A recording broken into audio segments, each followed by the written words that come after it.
Nothing is wrong with your life. That's the problem. If something were wrong, truly wrong, you would fight it.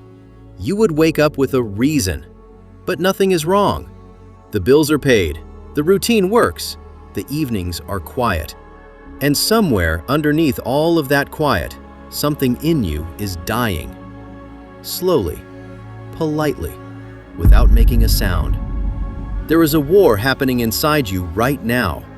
You can't hear it because comfort is very good at silencing gunfire. This is the quiet war, and you are losing it.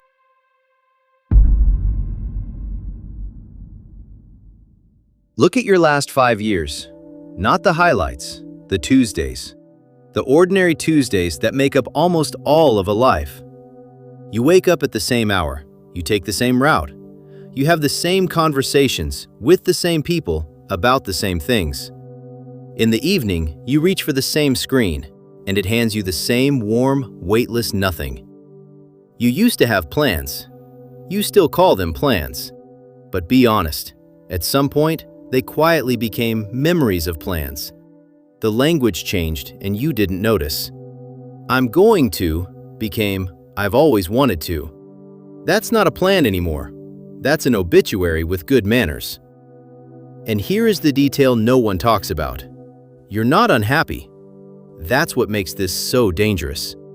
Unhappiness is loud. Unhappiness demands change. What you feel is softer than that, a low hum. A vague sense of being slightly beside your own life, watching it happen from one step away. You felt it in small moments. Sunday evening, when the weekend is gone and you can't say where it went. The half second after someone asks how you've been and you say, fine, and something in you flinches at the word. The birthday that didn't feel like anything. You noticed all of it. And then you did what everyone does with that feeling. You scrolled past it. You tell yourself this is what being an adult feels like. It isn't. It's what surrender feels like when surrender is comfortable. Here's what's actually happening. Your brain was never designed to make you fulfilled. It was designed to keep you alive. And for the machinery in your skull, alive means one thing: predictable. Every unknown is a threat. Every risk is a cost. So the brain runs a simple program, all day, every day. Reduce uncertainty. Repeat what didn't kill you. Comfort is that program succeeding. Every time you choose the known over the unknown, the brain rewards you with a small dose of relief. And relief feels like wisdom. It feels like being reasonable. That's the trap. Self-sabotage almost never looks like destruction. It looks like prudence. It sounds like not the right time. It has excellent arguments. But a system that only avoids threats has no mechanism for building a life. Avoidance can protect what exists. It cannot create what doesn't. And there's a second cost, deeper than the first. Growth, real growth, only happens as a response to resistance. Muscles grow because they're stressed. Skills grow because you fail in public. Character grows because something was hard and you stayed. Remove all friction from a life, and you don't get peace. You get atrophy. 2,000 years ago, Seneca watched the wealthy men of Rome do exactly what you're doing now: postpone their real life while maintaining their easy one. His verdict was brutal. It is not that we have a short time to live, but that we waste most of it. He wrote that the man who fears all risk ends up sick with something worse than any risk: a life that was never used. The Stoics had a strange practice. They would deliberately choose discomfort, cold, hunger, hard ground, not as punishment, but as inoculation. They understood something we've forgotten. The man who never voluntarily faces the difficult will one day face it involuntarily, untrained and afraid. Comfort doesn't protect you from suffering. It only guarantees you'll be weak when suffering finds you. Now imagine something with me, just for a moment. Somewhere, there is a version of you that kept going. The one who made the call you didn't make, who started the thing you postponed, who walked through the doors you stood in front of. And you have stood in front of doors, you know exactly which ones. And instead of turning the handle, you told yourself, later.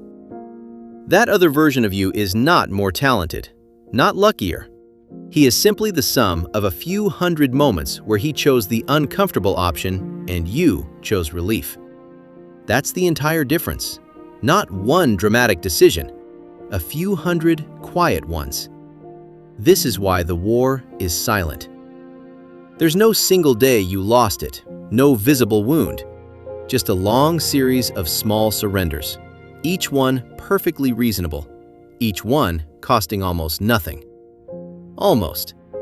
Because one day, and this is the only certainty in all of this, the distance between you and that other version becomes visible. Usually late.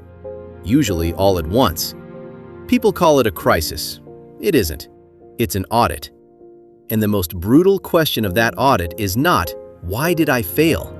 It's, why did I never even try?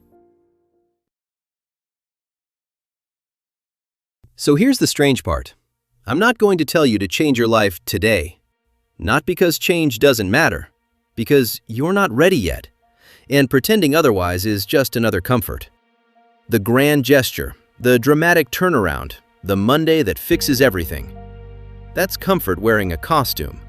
One heroic act, followed by permission to go back to sleep. No, today your job is smaller and harder. Just see it. For the next few days, do nothing differently. Change nothing. Only watch. Watch yourself choose the known over the unknown. Watch the excuse arrive. It will come dressed as wisdom, it always does. And instead of obeying it, just notice it. Name it silently. There it is. That's the program. That's all. Because you cannot fight a war you refuse to look at. And once you've truly seen it, once you've caught the machinery in the act, even once, something irreversible happens. You can't unsee it. One last thing, and this part matters. The fact that you watched this far, that something in you recognized all of it, that's not a symptom, that's a sign. The part of you that can see the war is the part the war never conquered. You're not broken. You're not behind. You're not alone in this. Everyone you know is fighting the same silent war, most of them without knowing it. You know. As of today, you know. And seeing it, clearly, honestly, without flinching, is not the preparation for the fight. It is the fight. And you just started winning.